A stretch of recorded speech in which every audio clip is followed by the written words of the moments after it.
पहला क्वेश्चन है कि 22 विद्यार्थियों की औसत आयु 64 वर्ष है। उस समूह में एक विद्यार्थी को शामिल किया जाता है तो उनके औसत में 1 वर्ष की वृद्धि हो जाती है। तो नए विद्यार्थी की औसत आयु कितनी है वो हमें बतानी है। यहाँ पे लिखेंगे हम नंबर्स। पहले विद्यार्थी हैं 22, ठीक है। यहाँ पे लिखेंगे हम एवरेज। उनका एवरेज है हमारे पास 64, ठीक है भाई। यदि इस समूह में एक विद्यार्थी और शामिल हो जाता है, ठीक है, एक विद्यार्थी शामिल हो जाता है, उसमें क्या हो जाती है 1 वर्ष की वृद्धि, ठीक है भाई। यानी कि अब टोटल विद्यार्थी हो गए 23। अब 1% की क्या हो जाती है भाई वृद्धि हो गई, ठीक है।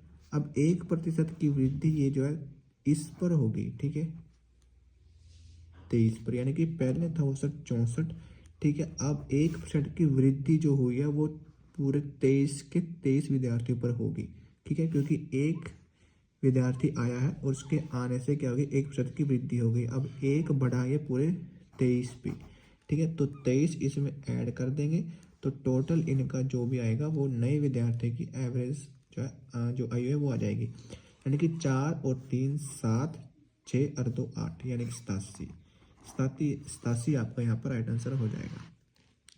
अब है कि यदि 36 वस्तुएं बेचने पर एक दुकानदार को 9 वस्तुओं के विक्रय मूल्य के बराबर लाभ होता है तो लाभ प्रतिशत ज्ञात कीजिए। तो जब भी हमको लाभ होगा, लाभ जब भी होता है तो वो होता है यहाँ पर SP माइनस CP, ठीक है। तो प्रॉफिट है हमारा विक्रय मूल्य के बराबर 9 वस्तुओं के, ठीक है जी, यानी कि 9 SP इक्वल टू, यदि क्या 36 वस्तुएं बेचने पर, तो भाई 36 SP हो गया। 36 वस्तुएं खरीदी होंगी तभी तो हमें जो 36 वस्तुएं जो बेची होंगी, ठीक है। अब ये क्या है, अब ये है CP। अब ये CP जाएगा इधर, यानी कि 36 CP।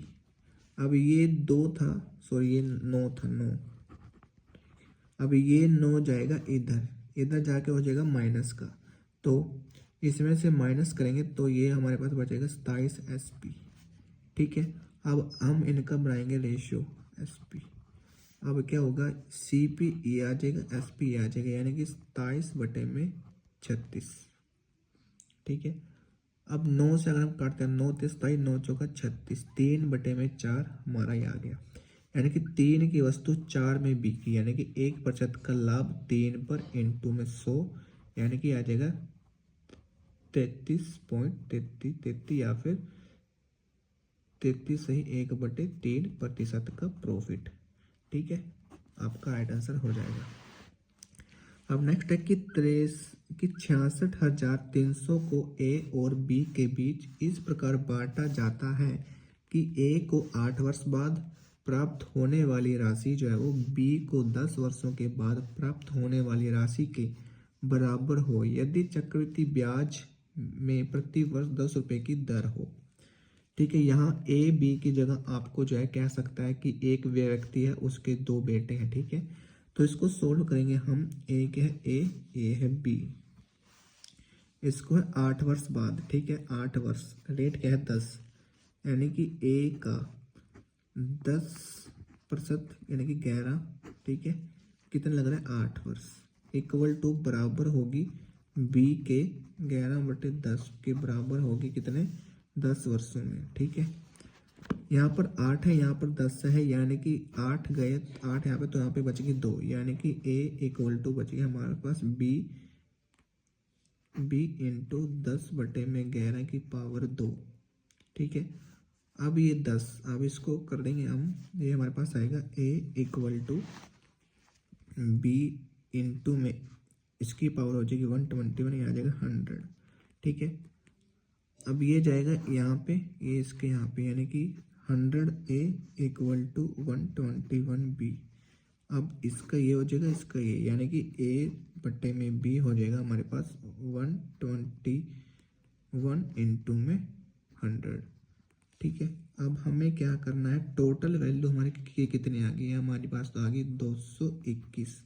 हमारे अकॉर्डिंग, क्वेश्चन के अकॉर्डिंग है ये वैल्यू 66300। ठीक है, हमें क्या बताना है, चक्रवृद्धि ब्याज प्राप्त होने वाली राशि के बराबर हो तो चक्रवृद्धि ब्याज 10% हो। ठीक है जी, अगर हम इसमें वैल्यू निकाल लें ए की, ठीक है, ए की वैल्यू निकालनी है हमें, ए की, ठीक है भाई, ए की वैल्यू अगर इसको हम काटते हैं तो हमारा कटेगा ये 3 से 300। ठीक है, अब ये आ गया। अब हमने अगर बी की वैल्यू निकालनी है तो इसको 300 को हम 100 से मल्टीप्लाई कर देंगे तो बी की वैल्यू हमारे पास आ जाएगी यहाँ पर। ठीक है, अगर ए की वैल्यू निकालें हम यहाँ पर तो 300/121 कर देंगे तो ए की वैल्यू आ जाएगी। ठीक है, तो 3 3 नीचे 3 0 0। ठीक है, ये ए की वैल्यू आ गई, ये बी की वैल्यू आ गई। क्वेश्चन के अकॉर्डिंग आप सोल्व कर सकते हैं। नेक्स्ट है कि ए काम को 8 दिनों में कर सकता है जबकि बी उसी काम को 7 दिनों में कर सकता है। यदि वे उस काम को ए से शुरू करते हुए बारी बारी से करते हैं तो कार्य कितने दिनों में पूरा हो जाएगा। यहाँ पर आपके मैंने लिए हैं 2 व्यक्ति, आपके वहाँ पर 3 व्यक्ति भी हो सकते हैं। यहाँ पर मैंने ए बी माना है तो वहाँ पर आपका कोई भी नाम हो सकता है, सोहन मोहन कुछ भी। ठीक है, आपका क्वेश्चन इसी तरीके से आएगा, एकांतर काम वाला।